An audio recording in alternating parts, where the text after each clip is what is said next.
everybody. Welcome to Take the Black Live, the only show on the internet where we talk about things like dragons, space lasers, fantasy, swords, psychic children, dinosaurs that are once again roaming the earth, and other nonsense that you have to know about. Indeed. My name is Dan Selcke. I am mostly recovered from my vocal difficulties from last week. There's a bit of a rasp in here. I'm the editor of WinnersComing.net, and I'm here with Daniel Roman, the other editor of WinnersComing.net. Daniel Roman, how are you today?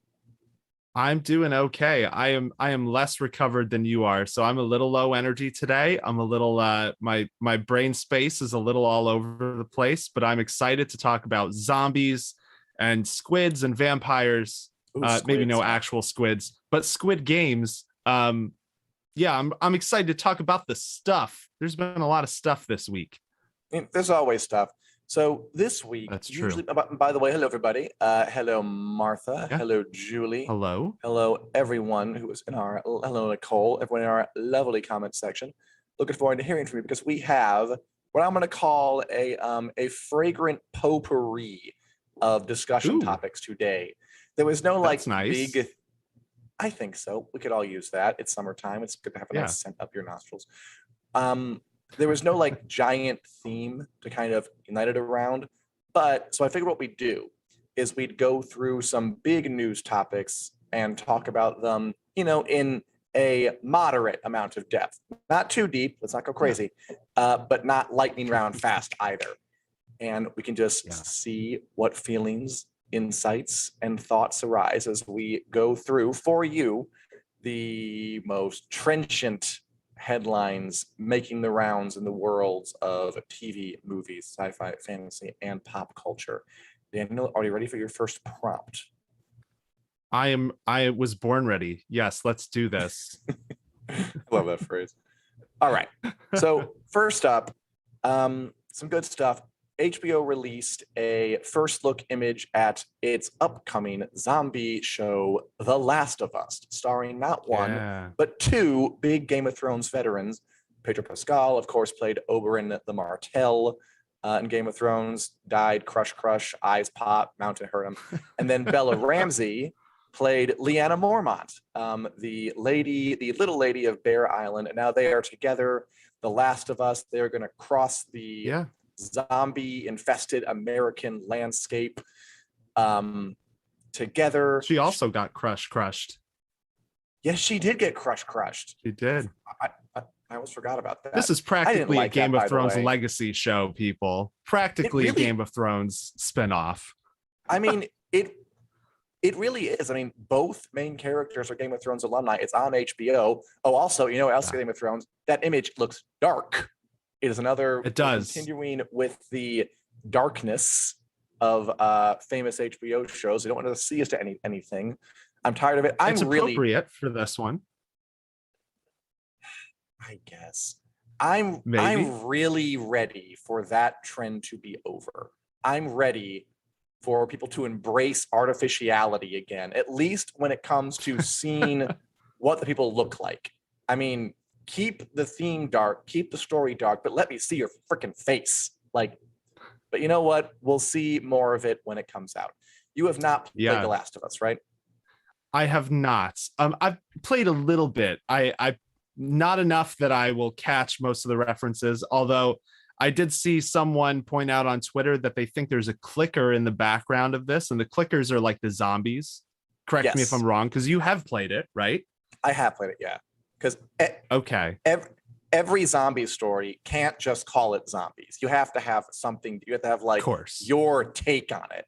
In The Last of Us, which is a very, very well-respected video game out by I think it is Naughty Dog.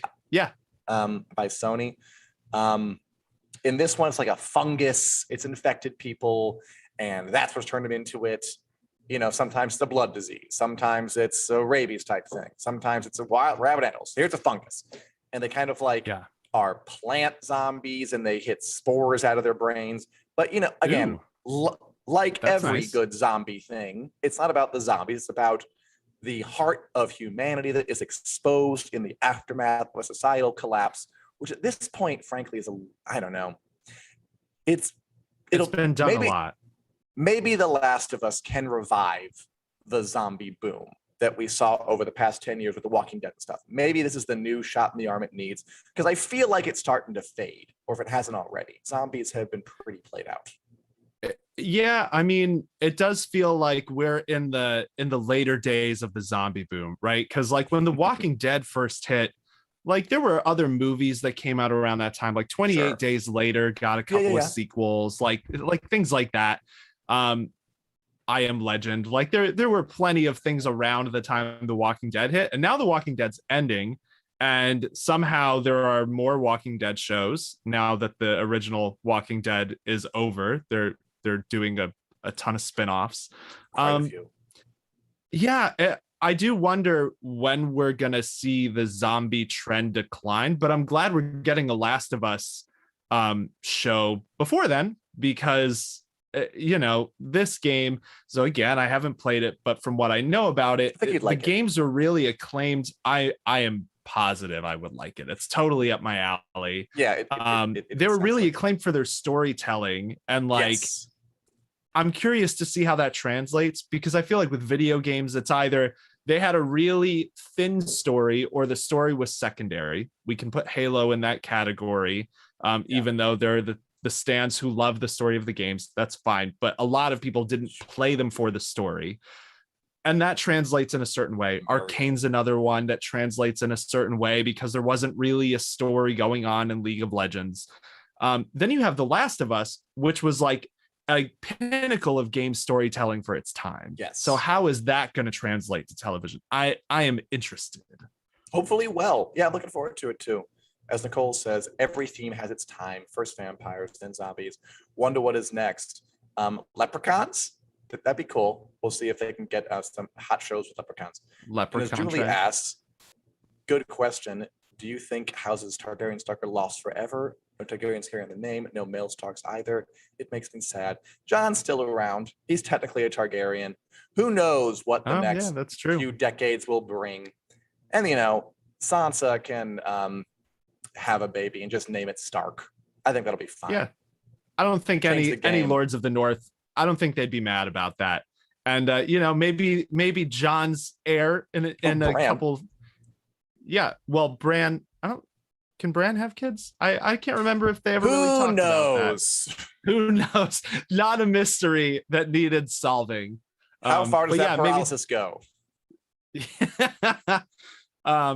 Oh man, Freddie in the chat saying we loved the game The Last of Us. Can't wait till the remake is coming out soon. Oh yes, the remake Dan, too. Yeah, they're doing a remake for PS5, I think. So what do we need to know for those of us who have never played the game? Know this is a zombie story. What's the, I guess, like in terms of the tone, in terms of what to expect from The Last of Us as a story, like what sets this apart from other zombie stories? Is there anything?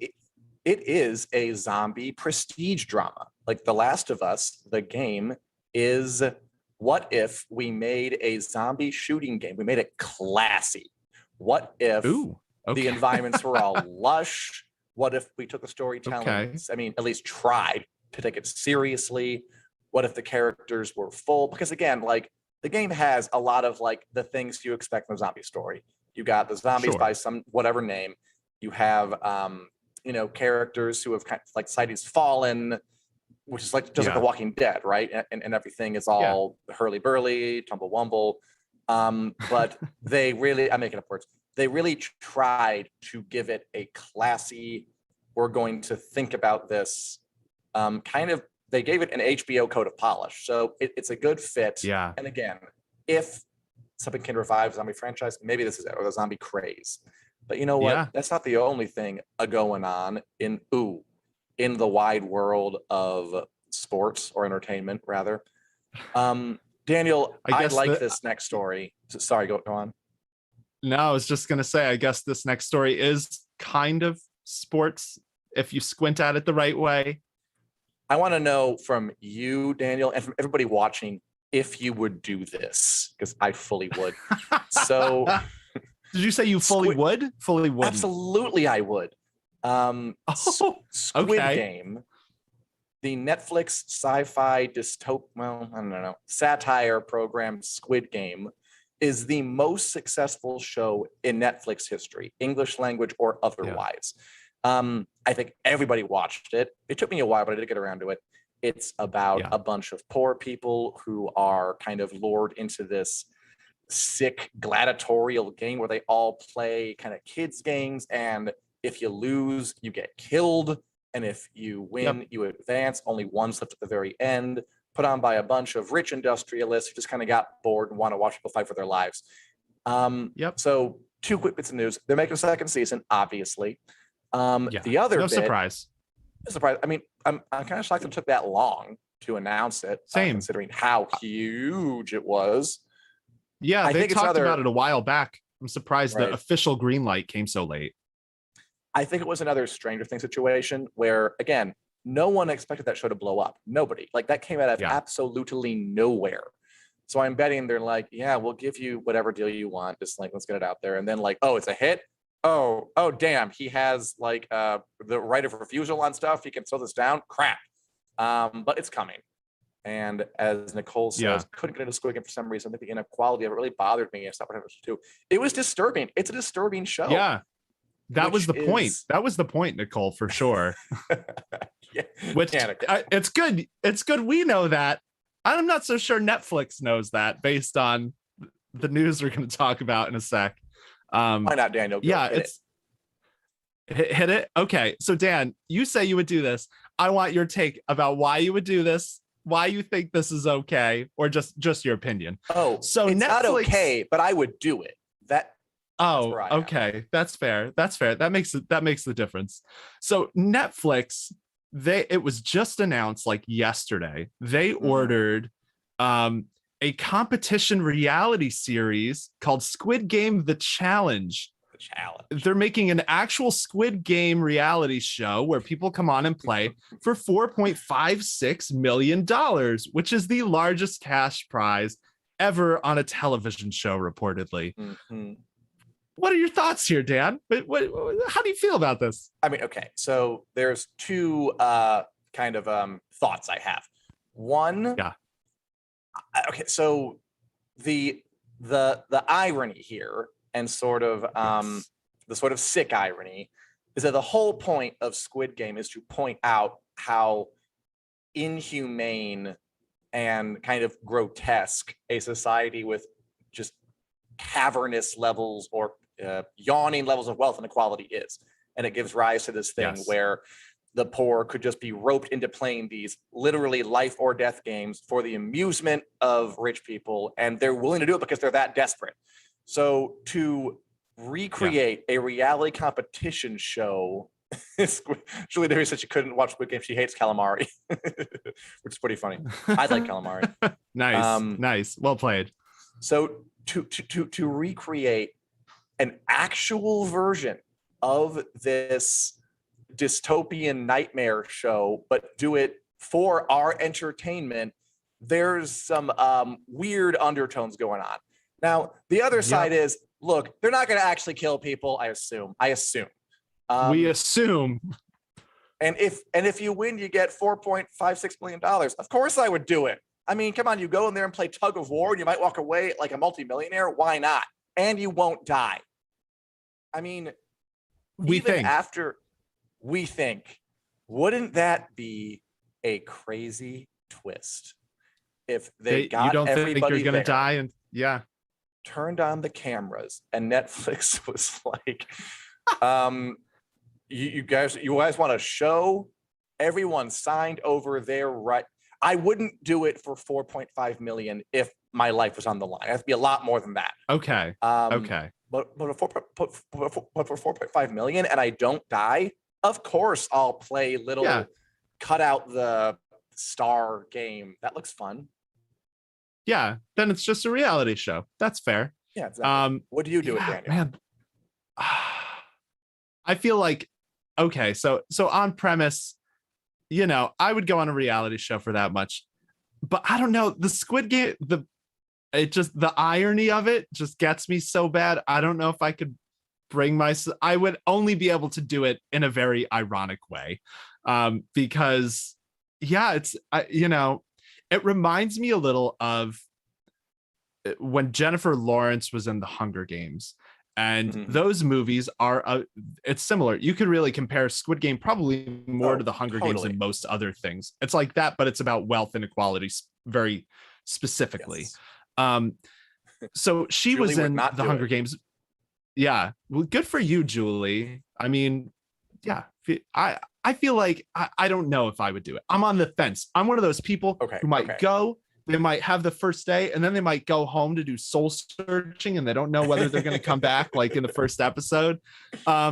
Yeah. So when Jennifer Lawrence was in the Hunger Games, there was this weird kind of disconnect where she also happened to get very famous at the same time. So it was like she was in this movie about fame being used in really toxic, vicious ways by society, happening to get famous and experience our society's own reflection of those same issues that the story is about. I really wonder what the creator of Squid Game thinks of this, because this is just like a good question. Totally missed the moral of the story to even consider doing a thing like this. It's kind of almost like Netflix just lay off a bunch of people. I mean, 100 out of thousands. But yes, they did. But you know what could and they're giving hire away some of them 5 back? million. A very popular competition show where you what else they do in that thing? Oh, red light, green light. See, that's fun. Is it just it's just the Netflix employees who got laid off who are invited to be on this show? Richard says every creator behind a canceled Netflix show should enter to get the contest to get their shows renewed. That'd be pretty good. Oh, there we go. I mean, there we go. If we gave it some kind of spin like that. No, just if you don't have death, it's gonna be not as punchy, which is fine with me because it definitely shouldn't have death. I wonder if by the end of our lives we'll watch a reality show where you can die if you don't win. It kind of points out the limits of what like a satire can do, because like The Boys too is a satire of capitalism run amok. Squid Game's a satire of wealth inequality. But like, so great, you made a TV show about it. Like it was really insightful and trenchant, but it didn't work because now the company who makes it is making a reality show that does that exact thing, but for entertainment value. But at the same time, it's not killing people. It's not that bad. I mean, if you get to go and punch little, what else do they do? That walk over the glass bit, that was fun.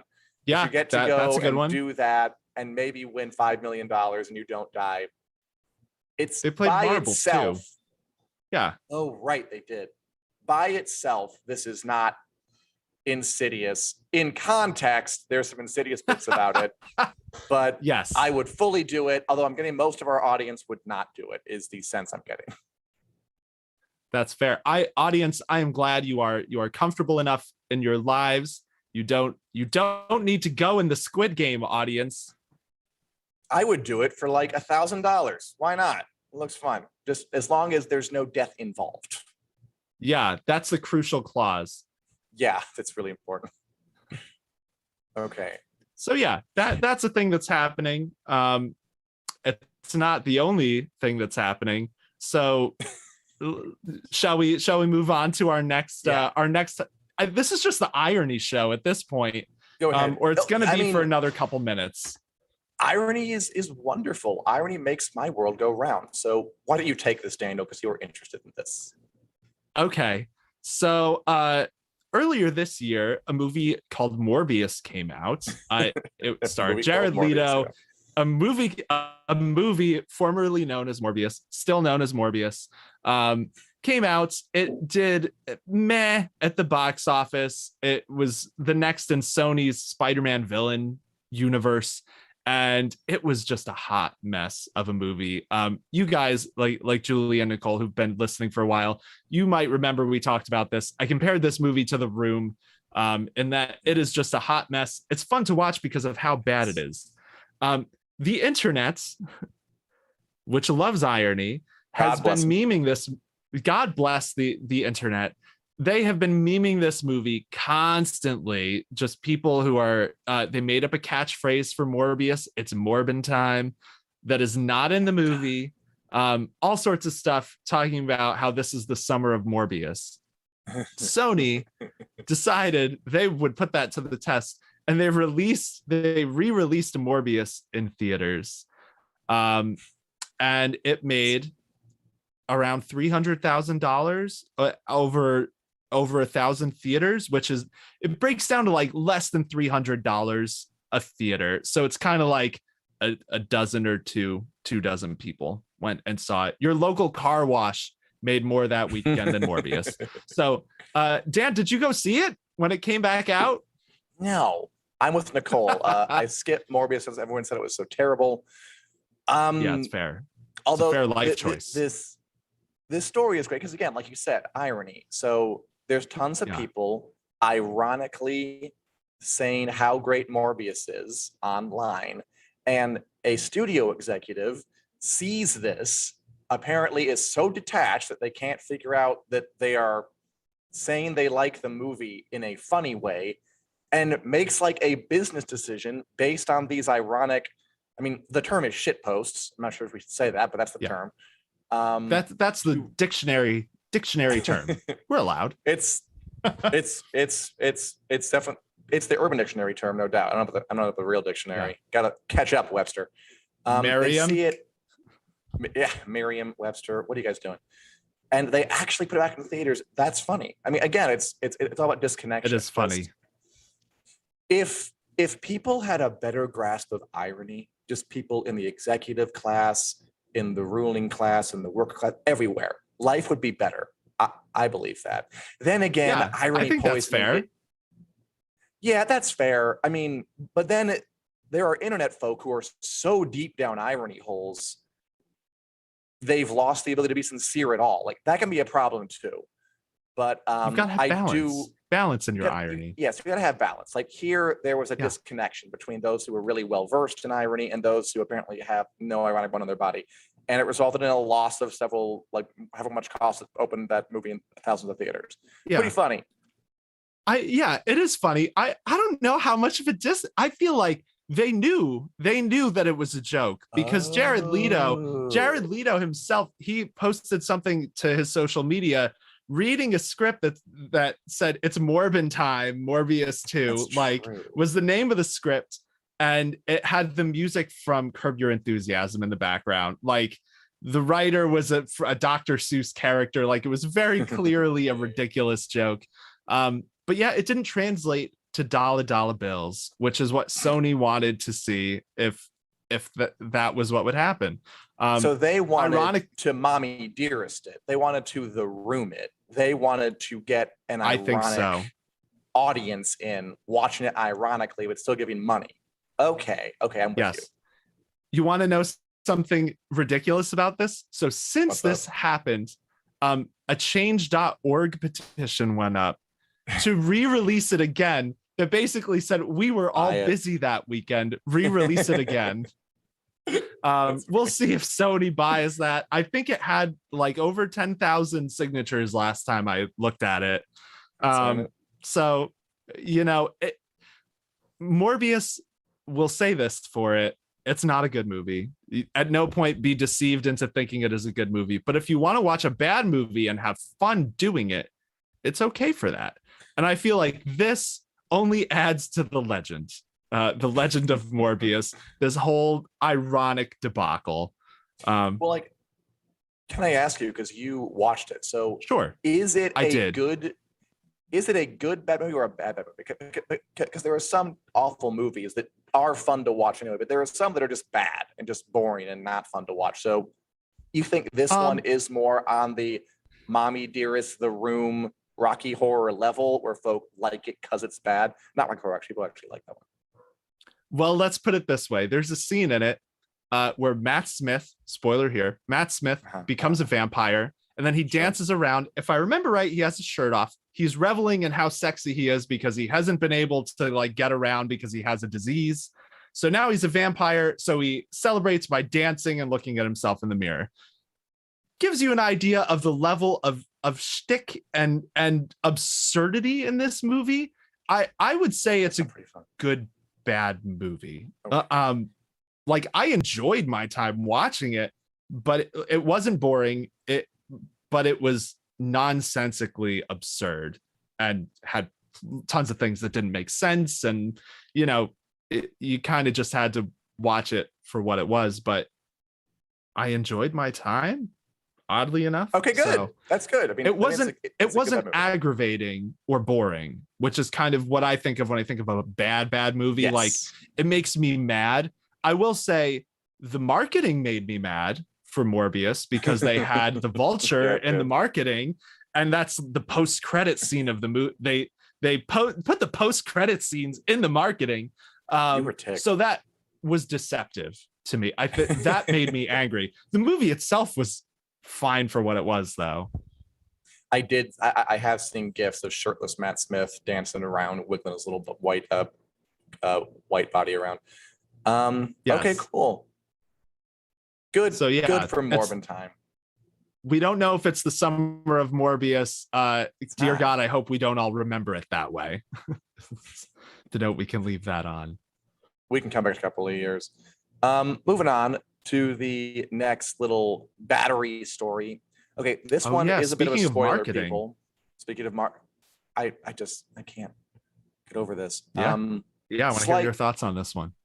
Minor spoiler for the upcoming Stranger Things season 4 volume 2 release. We've seen 7 episodes of Stranger Things so far. There are 2 more yet to be released, coming up July 1st. And they put out some images, and it's the Stranger Things crew. Like this image has a bit of a spoiler in it, so sorry about that. But it's the crew gathered around a table. Although what kind of blew my mind was that, so these guys, Matt and Ross Duffer, who made Stranger Things, are famous for being very touchy about spoilers. Like I like that story where there was some spoiler in like a Stranger Things Monopoly game and they flipped out, apparently. Like, how could you do that? We can't let anything away. And I mean, here we have on the left, Nancy Wheeler, one of the characters, who last we left her is in the clutches of evil, angry, incel, psychic monster, Night King Vecna. And this kind of reveals that she gets out. I just think it's funny that the show is so reluctant to kill characters. It doesn't consider this a spoiler. Like it just admits she's not any danger. That's not what we're never about. was. It's not what we're about. Yeah. Even though we made an episode that left off with her in grave danger, I guess we trust you to think that we would never actually hurt anybody. So we're just not even going to pretend. We're just going to reveal it's fine. I don't like it. I don't like that, but I'm looking forward to the episodes though. Those look pretty fun. Yeah. I mean, the episodes, I'm psyched for them. Obviously, the finale's 2.5 hours long. I'm so ready for it. Marketing it's a weird thing, because they revealed right out of the gate that Nancy was going to survive, because the teaser Hopper's going to survive. Yeah. Yeah, exactly. The teaser that was attached to the end of episode 7 that has now been posted everywhere, and we broke it down and all that kind of stuff. That had Nancy in it, hanging out with Steve and Robin in the Upside Down. So we knew she was going to survive. But yeah, this is like, well, here's a nice glossy image, just in case you forgot. She will live. And they will apparently all get out of the Upside Down and make their plans. I'm excited for this. This is not a Michael Morbius vulture thing as far as I'm concerned. It's a slight faux pas with the marketing, but it's not egregious. I do think the Monopoly meltdown story is funny though. So it seems like the Duffer brothers are selective with their spoilers, because the Hopper thing too, in the first trailer for the show for season 4, they showed the Demogorgon Coliseum scene, and that is something I was shocked is in like episode 7. So that was like a late show spoiler, but it seems like they just want to know, the monopoly thing happened totally out of their control. Some Target employee put the monopolies out early because they came in on the wrong truck or something, and they sold them. And I will say, I read a couple of those cards. There's at least one that hasn't happened yet. So it's like a volume 2 spoiler. So I can understand them being like, hey, who started selling Monopoly early? Well, don't tell me. I'm curious. I don't think it's interesting. I agree with Nicole, though. It wasn't a big one. It's a Vecna summer. That's what it is. Not Morbius summer. It's Vecna summer. I like that. And as she says, sorry, Morbius. Show always pleasantly surprised me with its writing. Yeah, it's been solid. I just wish it killed more people. I'm a Game of Thrones baby. Well, Game of Thrones adult. And I wish it killed more people. But we can go. I'll write my own thing. So can I ask you? I'm curious. Of course you can. It's kind of got a formula with killing people. I've come to realize it's like it kills one person per season, like one main person per season. Like season 1 was Barb, season 2 was Sean Astin, and season 3 was Billy. So like, yeah, main people in quotation marks. But I'm curious, who you think is going to get killed off this season? Chrissy already died. Oh, that's fair. Okay. Well, of our main crew / subsidiary characters, because Chrissy was she was a side character. She was there to get killed, and we all knew it because we've all seen enough horror movies that we know how these things work. I don't know. Someone we don't really care about that much. Maybe Murray. Or the new Russian guy. I had a minute. I was like, wait, who? Yeah, exactly. That's funny. I almost said maybe Dimitri. Yeah. I'll be, if Vecna doesn't get somebody, I don't want any of the main cast to die, but it'd be like if Nightmare on Elm Street, if Freddy Krueger never killed any main characters, he's a lot less scary than when he is, getting Johnny Depp at the 11th hour. Murder some people. In fact, I believe in you. You are a dick, and I want you to show it. But we'll see. Maybe it will. 2.5 hours. They have to have something. That's planned. Plenty of time. Yeah. Yeah. All right. Christian says Eddie. I think Eddie's a decent Yeah, we won't get into spoilers. Eddie's a good guess. Oh man. What do you know? I feel like I know a I know a thing about Eddie. This is just from the actor talking. The actor talking about that he expects to be back next season, basically, or hopes to be back. So that to me says Eddie probably didn't bite the dust, even though he'll be in peril. Everyone's in peril on this show. No one dies. I should expect. Is the peril real? But I mean, as long as you just kind of fool me into thinking it is, that's fine. I just at this point, I'm not really. I'm being less fooled. All right. Yeah. Let's move on because we have one more little story to do before we go on to the next section. Ooh. We had a full dance card for you today. We had to talk about this briefly. Okay. A dance card, you say? Yeah. That's appropriate. Actually, yeah, it is appropriate. So this is an interesting one. So, Joker with Joaquin Phoenix came out in 2019, was it? I don't know. I think so. Huge. I think it's the highest grossing R-rated movie in history. Batman spinoff. What's Joker's origin, sort of? But it was. Yeah. It was barely a Batman adjacent movie. It was Joaquin Phoenix being very deep into this character, doing a real character. We're going full Travis Bickle, Martin Scorsese on this.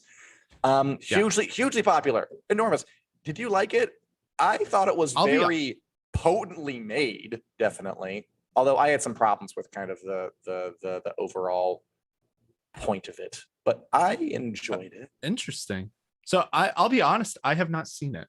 No way. The biggest. I missed the Joker with Joaquin.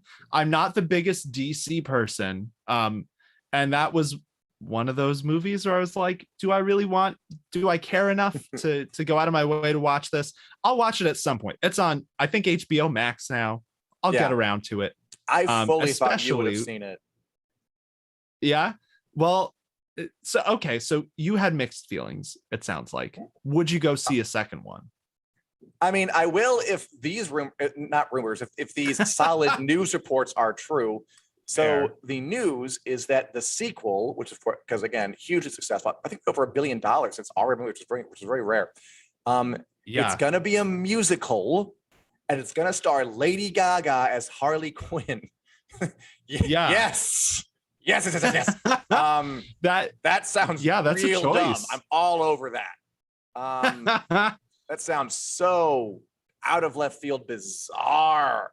I like it just because it would tick off people who don't think musicals are hard enough to do that. Like, just I would like it in a trolling way, just on one level, because I've already seen like musicals. No, keep that out of here. That's not serious.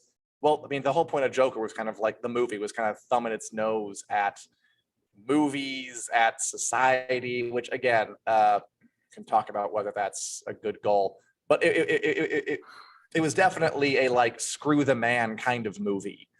Yeah.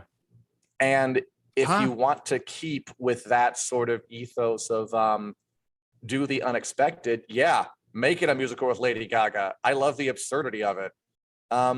So yeah, that sounds weird enough to get me in the theater. Yes, Joker 2 starring Joaquin Phoenix and Lady Gaga, the musical as Harley Quinn. Yes, I'm into it.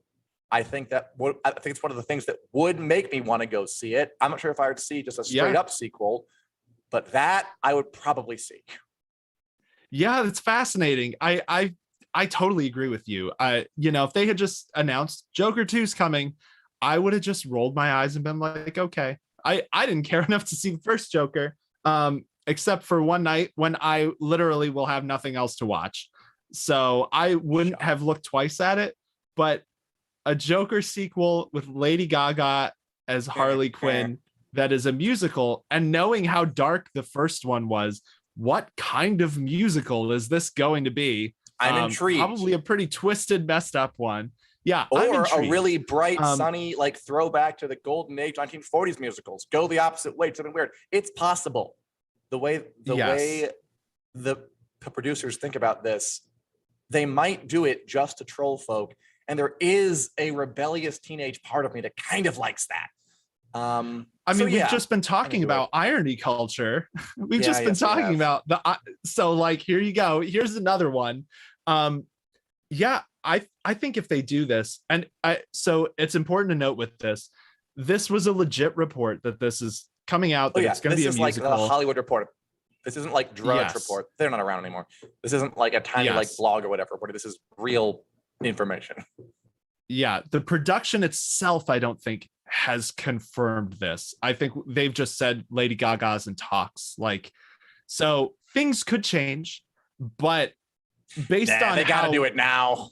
Now, yeah, if you're gonna say you're gonna do a Joker sequel with Lady Gaga that's a musical, you kind of gotta follow through on that. Don't you promise me Lady Gaga and give me Katy Perry. Like, you've got to go through on this now. That's fair. Yeah, that would. So did you let me ask, because the main kind of pushback that I've seen online about this is really just about Harley Quinn, because Margot Robbie was so incredible in that role. Yeah, did you like Margot Robbie as Harley Quinn? I do, yeah. It's one of those like kind of things where it just sort of lined up really, really well. She does seem like a great fit. Totally. This is a different movie though. It's not the same thing. Also, I have no idea if she could sing. I know Lady Gaga can sing. So if you want to make a musical, so if anyone has seen this in the chat, correct me if I'm wrong here, but so from what I remember of Birds of Prey, she did sing a couple songs in that movie, and they were okay. Yeah. She's not a musician. She's not a singer the way like Lady Gaga. When you get Lady Gaga to do musicals, it's like, it's different than having an actor and getting them to go hopefully sing in a passable fashion. They could probably do a lot more, but it seems like having songs and musical stuff is maybe on character for Harley Quinn. I'm not familiar enough to know that, but they did it in Birds of Prey. So honest to God, that was a wacky Margot movie. Robbie might be too perfect for it. Like she was so spot on. It was almost dull. Like she couldn't bring anything new to it Okay. because That's I expected so thoroughly her to do pretty much what she did. Lady Gaga is a little bit more of a, oh, okay, interesting. yeah. Which is kind of how I felt about Joaquin Phoenix when I heard he got cast. Yeah. Yeah. You know, like, just what will he bring to this? Right. What will he bring to this? You know, the Caesar from Gladiator, he's can be a real scary villain. So yeah, I'm intrigued. And as Christian asks, is Adele going to play Poison Ivy? Yeah, I hope so. One can hope. Get them all in there. Is Taylor Swift going to be Two-Face? Like, just get everybody in there. Just do it all. And I would fully be on board. Okay, and that movie would make bank. Movie would be now that would be that would be irony culture, the house down. That would be down the rabbit hole so deep we cannot see the sun. That would be something. We'll see more of that as it comes along. And that is our kind of pillar of little news stories. And we're going to move this along because, as usual, we are talking up storm. Daniel and people in the audience, good people take the black. What are you watching lately, if anything? Probably something. Well, I'll start. The latest thing that I watched was the Orville. I started in on that today. Yeah, how was it? The Orville New Horizons. It's pretty good. It's the Orville's. It's always been kind of a weird show because it's Seth MacFarlane. You expect it to be a comedy, and it has a lot of funny moments, but it also gets really surprisingly heavy. And this season, it seems like they are leaning into that a lot more. They must have an insane budget for that show. They had so many special effects shots that were just like ships flying around space, where it's like, this is not really doing anything for this show except showing off that they can do these crazy shots that almost look movie quality. But it's decent. Jury's out, I think, on this one. I did not laugh very much, which has always been my favorite thing about the Orville. The premiere revolves around suicide and different cultures and how they view that within. That's all we'll say to avoid spoilers. But I'm curious to see what they do. It's clear that they have put, the last season of the Orville came out in 2019. So it is clear that they have been working on this for like 3 years. It looks amazing. It's just a question of whether the comedy will deliver, because that's always been important. Did that show like start funny and then get like serious creep over the years, or was it always like a blend? Because I mean, you're right. I hear Seth MacFarlane, Family Guy, American Dad. I'm expecting a goofy. So it had the creep, but it had the creep in the first season. So it feels like that was the intent, was we're going to get people in the door because they know I'm a funny guy and we're going to have a funny show. We're going to market it really funny. And then by like, I want to say it was only like episode 6 or 7, they started slipping in more serious stories or more thoughtful stories that were really reminiscent of old Star Trek, where they'd go to a planet and there would be some reflection on society that forced you to think about it in a different way. And that was really good. I think when it has the balance, it's wonderful. Cool. As the show has gone on, so season 2, I really felt that they put a little too much focus on flexing their special effects budget muscle. They had a lot, like way more special effects than it feels like the show warrants. Because they feel like special effects for special effects sake instead of like money to help drive home. It kind of. But the second season did still have some jokes. Now, the third season's starting off very serious, so we'll see. Interesting. But that was kind of, doesn't feel like it's like the show has forgotten what it is or anything, I guess. Okay. That's an interesting journey though for a show like that. Um, there's so much to watch. I've always been intrigued by it. As Nicole says, watching Miss Marvel, Obi-Wan, The Boys, and Oh, Becoming nice. Elizabeth. I'm watching the first three of those, Nicole. What do you think of Miss Marvel, Nicole? I'm curious about that. I watched episode 2 today, and it's still good. It's still cute. Um, it's at that point in every Marvel show's life where it's about more about the characters and the grounding than it is about the wider universe. And it's at that point where the shoe hasn't dropped, but I wonder if it'll drop. It's nice, it's cute, it's good. I think they're kind of overdoing the get inside a teenager's head of it all. Like I would like it more. They have these things where like whenever she texts, there'll be like little like kind of words elsewhere going around like on signs, and like she looks at a cute boy and like kind of like flames, colorful comic, and like hundreds go up around it. And I think it's almost distracting. It's almost like insisting on itself. Like just, I don't know, just let the actor who's really, really good just sell it. Like that's what I prefer. But it's good. It's well made. It's cute. It's fun. I liked her saving the kid at the end. I like it. It's nice. It's another good Marvel series. Will it be great? I don't know. As Nicole said, I've only seen one episode of Marvel, but it's decent. Watch episode 9. I like Nicole. I like the ethnicity aspect, and it feels very Jersey City to me. I'm a Jersey girl. Yeah. It is definitely cool. I have heard a lot of people talk about how kind of connected they feel to the fact that, I mean, Kamala Khan goes to the mosque. Kamala Khan has conversations about the hijab. Kamala Khan has a Muslim family who's very protective and don't want her to see anybody outside of the thing. Like, you can definitely, they enthusiastically embrace that, which is very, very cool. I almost feel like it's, Ariba loves it, who's reviewing it for us. And, you know, she grew up a Muslim girl, and she's really, really enjoying it. I hope I got that right. Oh God, I hope I got that right. So yeah, it's good. It's good. Yeah, I really like the first episode. So the thing I'm curious about with this, it almost feel I did. I watched the first one. I haven't seen the second one yet.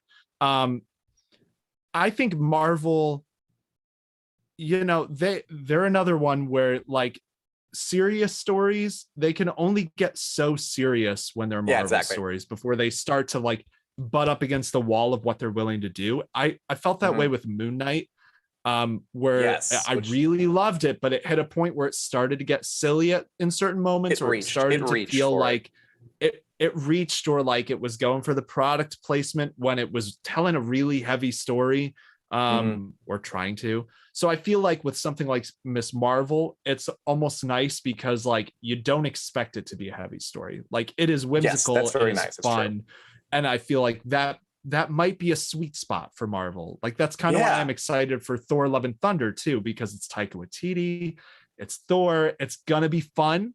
And I feel like when they can lean into the fun, Marvel is at its best, with the exception of the big crossovers. Right. Yeah. Marvel has things it does well, and Miss Marvel's the tone, something that it can do well. I'm liking it. Yeah.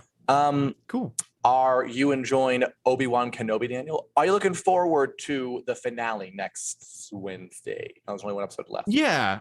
Yeah. I'm totally looking forward to the finale. I've had mixed feelings with Obi-Wan Kenobi. There are a lot of things I think it is doing better than any Disney Star Wars thing that has come out. I think there are aspects of it that get Star Wars in a way that, and specifically the prequel Star Wars films, in a way that I haven't seen any other Disney project really nail. The lightsaber stuff is great. All I'll say is there was a flashback in this episode, and it made the fans very, very, very, very I heard happy about it. Yeah, we've all been kind of waiting for this one ever since the casting news was announced, and it was pretty good. The themes are really strong. The thing that bugs me with Obi-Wan Kenobi is that there are just like fast and loose decisions with like what characters do in situations that don't always make sense. Like Obi-Wan Kenobi's problems are little things. They're not big things. The overarching picture of the show is fantastic. The actors are great. The effects are great. The music is as good as any Star Wars score, like movie or show. The music is fantastic. But there are lots of just little continuity things where it's like, people letting people go in weird, kind of like the mustache twirling villain type thing where it's like, I could kill you right now, but instead I'll leave you here to die as you deserve instead of killing you like any reasonable person would. There's those kinds of things that I really want to love this show, and they just keep kind of knocking me back from being able to. But generally, I think it's good. It's worth watching for sure, especially if you're a fan of the first 6 Star Wars movies. That's a wide swath. Yeah, it looks cool. Hopefully I'll get around to it. It's one of those things I kind of slip through as I've been watching things like it's Marvel and The Boys. But I think The Boys is firing on all cylinders pretty much. I'm really liking it a lot. It's intense. There's good rising action. I want to see if they can manage to kill Homelander. I think they have really good conflict going. That show is probably my favorite show on that I'm watching right now. Although Barry is being pretty sweet. Oh, nice. Right over there. So there's some good stuff, and it's only going to get thicker. All right, Daniel, I want to move us along because, although, do you have any thoughts on any of that? I agree with you about The Boys. So I'm also watching The Boys, and I do think it's 1, firing on all cylinders, and 2, the best thing that I'm watching as a whole right now. Just in terms of like the whole package, there's no weak link on The Boys, and there are on a lot of these other shows we've talked about. I also just want to point out Nicole's comment that she agrees that Obi-Wan has great elements like the music and acting, but there's definitely something off about it that almost feels cheap. I totally agree with that, Nicole. Especially there were some times, especially in the early episodes, where the sets felt small. And I don't really know.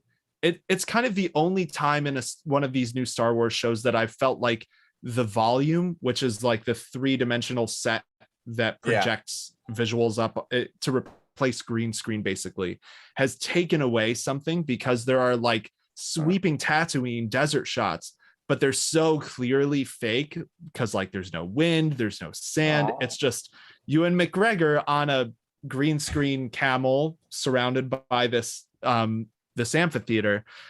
There is something about Obi-Wan Kenobi that feels small at times. Interesting. I'm not. You wouldn't expect that. Yeah, I can't quite put my me neither. I can't quite put my finger on it, but like sometimes it's the sets. There's one spot where they're running through a crowded city, and it's kind of like everyone's standing there, and Ewan McGregor's like ducking through the crowd, and it's like that looks kind of ridiculous. So yeah, I'm not entirely sure what it is, but I definitely agree with you, Nicole. Just need to point that out.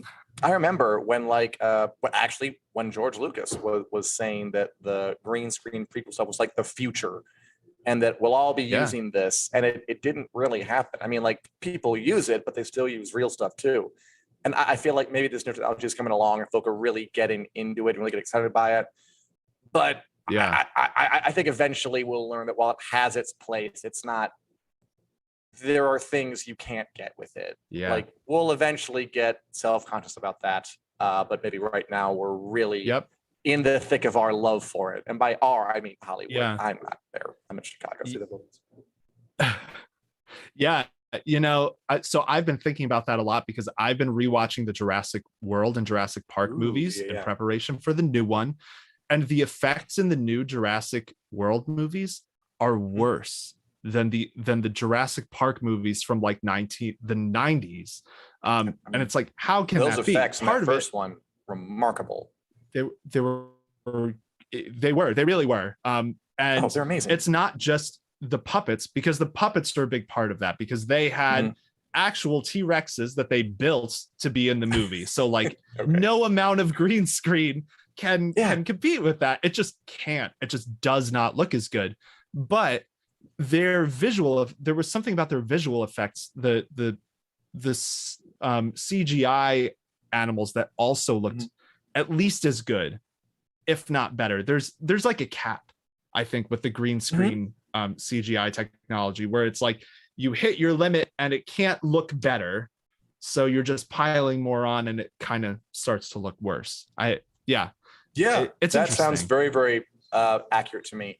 And I think, again, we'll learn, like we did in green screen, that it's not, that this new thing isn't a panacea. It'll get back to it eventually. Yep. And it takes more than a lot of money. It takes like a vision of someone who really wants to not like have the best effects, but like have the most realistic or most convincing effects. Because absolutely, I feel like that's a different mindset. Someone will come along and blow our minds, and they'll use a mix of stuff, and it'll be great. House the Dragon is going to be a lot of practical stuff, I think, or at least it's not a lot of volume. I'm looking forward to it. That'd be cool. It's just dark. Okay, we got to go on to the lightning round because. but will you see them? Yeah, let's do it. Oh, that's their strategy. It'll be too dark to see. Okay, lightning round, where we go through even more things we didn't get a chance to talk about, but only have 20 seconds to respond to them. Okay, I think I arranged this, so I'm going to ask you first. Daniel Roman, the very successful movie Spider-Man No Way Home is returning to theaters with new stuff. Yay, nay, in between? I mean, in between, we don't even know what the new stuff is. It's just coming back on Labor Day. They're saying it will be extended, have new stuff. There better be new scenes in it, or people will revolt. It better not just be blooper reels, but people will go see it. It's Spider-Man No Way Home. It was an amazing movie. Perfect. All right. Okay, Dan. Lightyear, the Toy Story spinoff about the person who inspired the Buzz Lightyear action figures. Lightyear was banned in Saudi Arabia, Indonesia, Egypt, and other countries because gay. Yeah, the UAE, there are a bunch of countries where basically there's a same-sex kiss in this new Pixar movie about the Buzz Lightyear. We can't even go into the plot because it's so kind of meta and weird. That's been happening more lately because I think Eternals got blocked with more Disney stuff. Yes, I do give Disney credit for sticking to their guns and not removing like these very small elements too that are getting it blocked. Yeah, Doctor Strange too.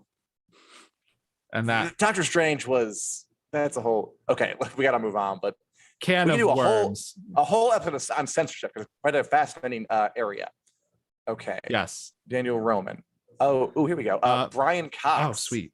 Of Session will play Helm Hammerhand in the new Lord of the Rings movie, The War of the Rohirrim, with Miranda Otto returning as Éowyn, the Shield Maiden from Peter Jackson trilogy, who will narrate it.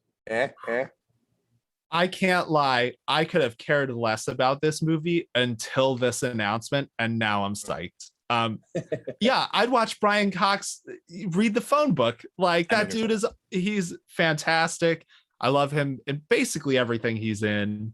And having Miranda Otto come back as Éowyn, chef's kiss. Pretty cool. Chef's kiss. Great choice. Yeah, that will definitely get some people into the theater. For me, probably. Yeah, well, totally. All right, Dan. Neil Patrick Harris joins the cast of Doctor Who as a villain. That's pretty fun.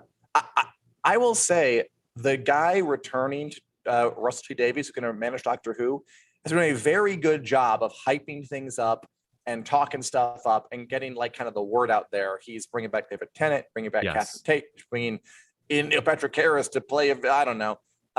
He bringing everyone building some anticipation, which after so many years is hard to do for this show, but good for him on going this extra mile and trying to get us all excited for it. Yeah. All right. Daniel, earlier we were discussing zombies and zombie shows.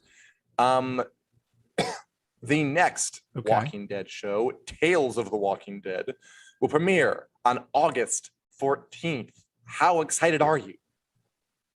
How thrilled? I can't even put into words how not excited I am.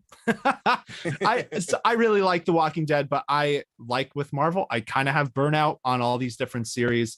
I like that it's an anthology series. I'm sure I'll watch it at some point. That makes it way more accessible for me who doesn't, want to watch 10 seasons of spinoffs to be able to understand what's going on. Yeah, that's fair enough. It's hard to get psyched up. And by the way, Nicole, Yeah. when is it coming out? 2024, I believe, is the date that they're targeting for that one. So a while. Also, it's April animated. 12th. Yeah, April 12th, 2024. It is an animated movie. Yes. Okay, Dan. Ooh, all right. I want your thoughts on this one. So Fast and the Furious director Justin Lin is making a live action One Punch Man movie based on the very popular manga. And the anime, yeah. Actually, yeah, I am. So that anime is fun. I like it. I watched it. It's got this great concept. Again, it's superhero stuff, and he's so strong. He just eats everything. Is very, very bored, and it just has a lot of ennui. It's very, very funny. Like anime is very hit or miss to me, but I do like some. I like that one a lot. This could be really fun. One Punch Man is great. I'm sure people who have seen it, but I recommend it. It's a good show, and I would totally. Sweet. All right. Speaking of anime adjacent things, Paramount and Nickelodeon are making 3 animated Avatar: The Last Airbender movies, while Netflix is making its live action remake. I'm more excited for this than I am for Netflix's show. It has the original creators attached, which Nickelodeon is loving to rub that salt in Netflix's wound. I'm excited for these. I love The Last Airbender. I will totally give them a chance when they come out. Plus, give us the streaming wars drama. Do it. Julie, that's pretty funny. Julie says 2024 is when the movie will come out, 5 years before Winds of Winter. That's right. Let's drag him as much as we possibly can. All right. And there is, I think, one more. All right.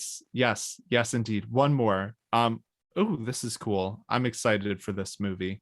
So Uma Thurman, Henry Golding, Uma Thurman and Henry Golding, they joined Charlize Theron in the cast for The Old Guard 2, which is coming to Netflix, currently in production. That's exciting. That's cool. Yeah, I liked The Old Guard. It was one of those like Netflix things that comes out of nowhere and just blows up and becomes a hit. Totally. Cool, sort of, again, superhero, ancient people drama. Uma Thurman obviously has a bit of an action hero past, Kill Bill, so that's a good choice there. I could totally see her being an ancient lady with a sword, dicing people up. So yeah, I'll watch that. That sounds fun. Good for them. And Charlize Theron, what career revival to like turn into this? Okay, we got to stop talking. But Daniel, I had fun about today. Charlize Theron all day. Me too. It was a good show. She has had quite the arc. But yeah, this was fun. Always good chatting with you. Always good chatting with you out there and Take the Black Land, our lovely viewers. As Nicole says, Avatar is my favorite Nickelodeon animated show. Yeah, mine too. I think it's a lot of favorites. That show's great. Yeah. We are available in podcast form wherever podcasts are available, be it Google Play, iTunes, or anywhere else. We also have this live show every Wednesday at 4 p.m. Central Standard Time here on the Winter is Coming Facebook page or the Winter is Coming YouTube page. Or do we, in our current irony culture, it's impossible to know. Good night and see you next week. Bye for now. Take care.